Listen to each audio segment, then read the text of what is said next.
하나님의 은혜와 돌보심이 여러분들의 삶 가운데 함께 하시기를 축복합니다. 오늘 함께 보실 하나님의 말씀은 에스라서 7장 6절 말씀입니다.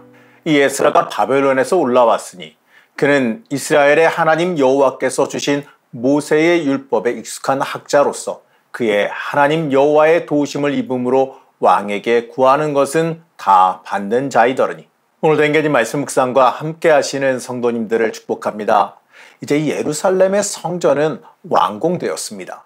이 스룹바벨이 이끌고 이 폐허가 된 이스라엘로 돌아와서 이 각종 어려운 역경을 다 이겨내고 성전을 완공했습니다. 하나님과 끊어진 관계가 다시 이어지고 다시 회복이 일어나는 이 상징과도 같은 사건입니다. 성전을 다시 완공하는 것은 정말 큰일 맞지요. 하지만 이 성전이 완공되고 난 다음에 어떻게 유지할 것이냐는 이제부터 중요하게 여겨야 되는 큰 문제입니다. 이 성전을 건축하고 그 자리에서 예배드리는 그 제의만 회복되는 데서 끝나면 안 돼요. 이스라엘이 패망하기 전에도요, 이 성전에서 드리는 형식적인 예배 그 제의 자체는 잘 이루어지고 있었습니다. 문제는 말이지요, 이 건축 이후에 어떻게 성전 제사가 회복되고 그 제사로 인해서 이스라엘 사람들의 삶이 하나님 중심으로 변화하느냐 이겁니다. 에스라 7장 말씀부터는요, 바로 이러한 내용을 다룹니다. 이 성전 완공이 이루어진 후에 하나님은 에스라를 이스라엘로 보냅니다. 6절 말씀 보시겠습니다.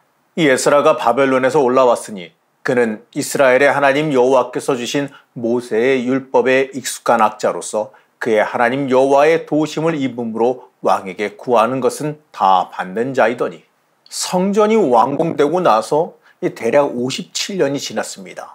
그 뒤에 하나님께서는 하나님의 백성인 지파 공동체가 완전히 하나님 중심으로 회복되기를 원하셨습니다. 하지만 아무래도요, 자체적으로 스스로 영적으로 완전히 회복하기에는 좀 무리가 있었어요. 그래서 온전한 이 개혁을 진두지휘할 사람을 선택해서 보내신 겁니다. 이 에스라에 대해서요, 이 대제사장 아론의 후손이고 학사다라고 소개합니다. 여기서 말한 학사는 이 페르시아법에 유능했던 관리를 뜻합니다. 동시에 말씀에서는 학사, 이 말씀에서 말한 이 학사는 이 모세 율법에 익숙한 사람이다 이렇게 말하지요. 이 페르시아가 식민지를 통치하는 방법 중에 하나가 뭐였냐면 왕이 인정하는 종교법을 이 제국의 법으로 채택한다라는 거예요. 에스라가 다루는 그 법은요, 이 제국의 법인 동시에 유대 백성의 종교법이기도 합니다. 그러니까요, 왕의 명령으로 에스라를 이스라엘에 보내는 일은요, 유대 종교법인 모세 율법으로 유대 지역을 개혁하기 위해서입니다. 이 내용을 강조한 이유가 뭐냐면 에스라가 종교 개혁을 추진할 만한 자격이 충분하다는 걸 설명하기 위해서예요. 그리고 심지어 하나님의 도우심을 입어서 왕에게 구하는 것은 다 받는 사람이다 이렇게 말합니다. 중요한 건요, 에스라가 이 모든 것을 행할 수 있는 것은요, 하나님의 도우심을 입었기 때문이다. 바로 이 부분입니다. 하나님께서 이스라엘 백성을 포로에서 해방시켜서 다시 성전을 회복하게 만드셨습니다. 이 모든 것은요, 이 제의적인 부분과 이 국가 운영적인 이 모든 부분에서 하나님의 백성으로 완전하게 회복되게 인도하고 계심을 알게 해주는 겁니다. 하나님께서 에스라를 보내서 이스라엘을 개혁하길 원하시는 그 부분은요, 여호와의 말씀을 지켜 행하게 가르치시는 일입니다. 에스라를 보내셨기 때문에 이제 이스라엘은 합법적으로 페르시아의 명령으로 유대 율법으로 다시 운영되게 되었습니다. 한마디로요, 국가를 운영하는 이 모든 운영 체제가 다시 이스라엘의 율법으로 세워지게 됩니다. 하나님께서는요, 이처럼 회복시키실 때도요, 굉장히 세밀한 부분까지도 완전하게 세우시는 걸 볼 수 있습니다. 하나님께서 진행하시는 그 회복이 때때로 우리의 생각과 다를 수는 있습니다. 우리가 생각하는 속도와도 다를 수 있습니다.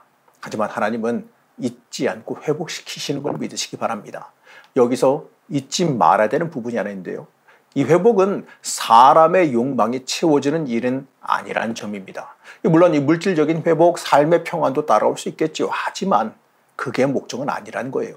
회복의 중요한 목적은요, 인생의 방향, 삶의 이유가 온전하게 회복되어지는 데 있습니다. 하나님께서 이스라엘에 에스라를 보내신 그 이유는요, 이스라엘이 하나님의 법대로 하나님의 뜻대로 살아가게 하시기 위해서였어요. 하나님은 성전 건축을 통해 하나님과의 소통의 문을 여셨습니다. 그리고 이제 이 하나님의 백성으로서 그에 맞게 살아가게 인도해 주시고 있어요. 맞습니다. 진짜 회복과 복은요, 우리가 하나님과 연결되어지고 하나님의 뜻에 맞게 나를 내어드리며 살아갈 때 그때 이루어지는 겁니다. 내가 하나님 앞으로 나올 때 내 인생에 개혁이 일어납니다. 내 인생을 개혁시킬 때 하나님께서 에스라에게 은혜를 내리시고 도우셨던 것처럼 우리에게도 은혜를 내리시고 할 수 있는 능력과 도움을 허락해 주십니다. 이스라엘 백성들이 순종함으로 개혁에 동참할 때 다시 일어나는 역사가 일어났던 것처럼 내 인생도요, 하나님 앞에 온전히 순종할 때 놀라운 역사가 일어나게 될 겁니다. 사랑하는 성도 여러분, 하나님 앞으로 온전히 나오시기를 바랍니다. 하나님께서는 우리 인생을 세밀하게 살피시며 인도해 가십니다. 하나님 중심으로 살아가도록, 하나님께서 인생의 주인이 되도록, 하나님의 말씀이 내 인생을 지배하도록 부르십니다. 하나님의 부르심 앞에 여러분 순종하시기 바랍니다. 그래서 온전한 회복의 은혜를 받아 누리시길 바랍니다. 우리의 인생에 다가온 그 하나님의 은혜, 그 놀라운 역사를 받아 누리시기를 시간 간절히 축복합니다. 우리의 힘과 능력이 되신 하나님 앞으로 온전히 나오기를 원합니다. 하나님께서 이끌어 가시는 대로 순종하게 하시고 또 그로 인해서 주시는 복과 은혜를 체험하게 하여 주시옵소서. 오늘 하루도 하나님의 역사와 돌보심 있기를 소망하며 예수님의 이름으로 간절히 기도드렸습니다. 아멘.